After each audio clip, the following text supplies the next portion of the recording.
Good afternoon. Welcome to Curriculum Corner number 10. Now, I've been talking about IEP goals and progress and projects for the last couple of weeks, but today I'm going to pivot a little bit and I'm going to talk about self-care. And I'm going to give you some notes and resources from a workshop I went to recently on trauma-informed practices. So I'm going to talk about self-care today. Why is self-care important? Well, let's look at two quotes I'm going to share with you from a book that I read that is very good called The War of Art by Stephen Pressfield. Quote number one, we must do our work for its own sake, not for fortune or attention or applause. And the thing about that is that we can derive our benefit and our joy from the fact that we're doing important work that is needed, not work that we're necessarily going to see success all the time. We're not going to get rich. We're not going to get a lot of attention, probably not going to get a lot of applause, but we're not doing it for that purpose. We're doing it because we know that the work that we do is important.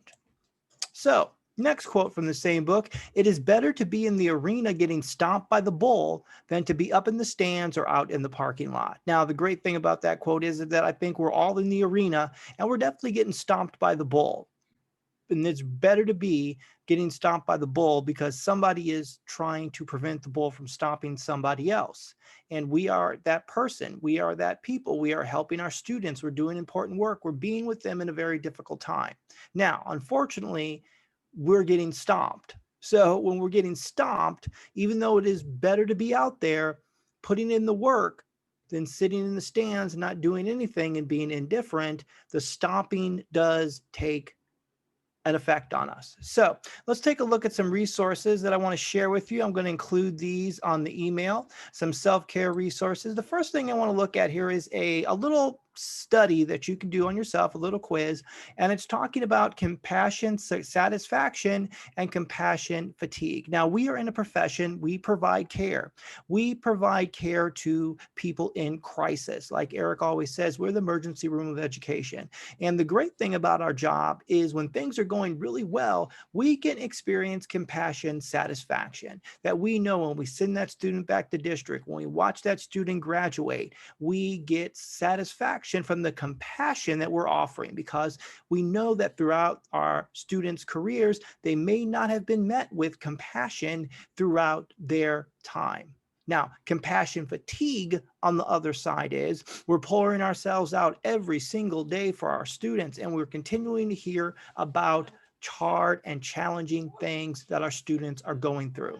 And that has an effect on us. When we hear about the students who are being hospitalized, who are going in group homes, who are out in the streets, who are fighting with their parents, who won't show up for the Zoom, when the parents are asking you for help, when the parents say that they don't know what to do, when you're looking at phone call after phone call that's not being responded to, work packets that are not being done, and we don't have the answer, that is when the fatigue hits in, settles in, and you begin to feel hopeless or helpless. I feel that all the time. I feel like I'm thinking up things and I can't figure out what to do about this situation. I want it to be different. And that is where the fatigue sets in. So there are some things we can do. We want to get the compassion satisfaction. And when we are going through this quiz, there's compassion satisfaction, which we hope to get to. There is burnout, where we don't want to be. That means that we're just tired and we can't do anything else. And there's secondary traumatic stress. And that's something that I really think that I experience a lot, is that traumatic stress. When I hear bad event after bad event after bad event that is happening to our students, I begin to feel it too. I begin to feel hurt for them. Even though I am not in that situation, I begin to feel it for myself. So when I hear about a student in a shelter, or I hear about a student in a bad situation, I begin to feel so intensely hurt for them that I begin to bring stress onto myself. Again, that will lead to burnout. Okay, so we got to check that on ourselves. So once you go through that, score yourself, take a look at this. We've got a great little graphic organizer here that they gave us at the workshop. You can go in and put together your own self-care plan. So you can look at this and you can pledge, fill this out on your own, print it, fill it out, share it with somebody, but you can write down your hopes and dreams, the people I will trust, the way I will relax by, I can stay healthy by, I will feed my spirit by, ways I can be a good friend, and ways I can stay happy. So fill that out, and that will help you get through your days. Take a look at this. This is a self-care wheel, and it breaks down your areas of your life: the physical life, your psychological life, your emotional life, your spiritual life, your personal life, and your professional life.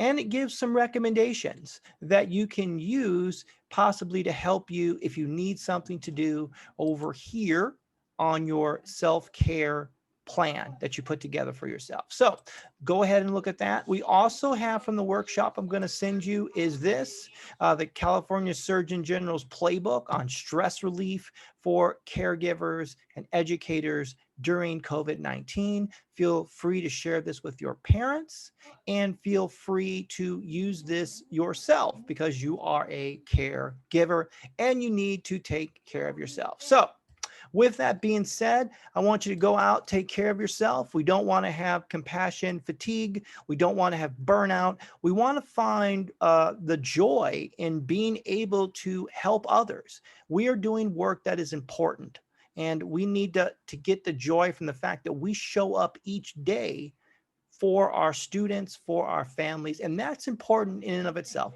that we are there, that we show up. So get your joy from showing up, knowing that you are making a positive contribution in someone's life. That's what you're getting to do each and every day. And we're doing it. So have a great one. Talk to you soon. Bye-bye.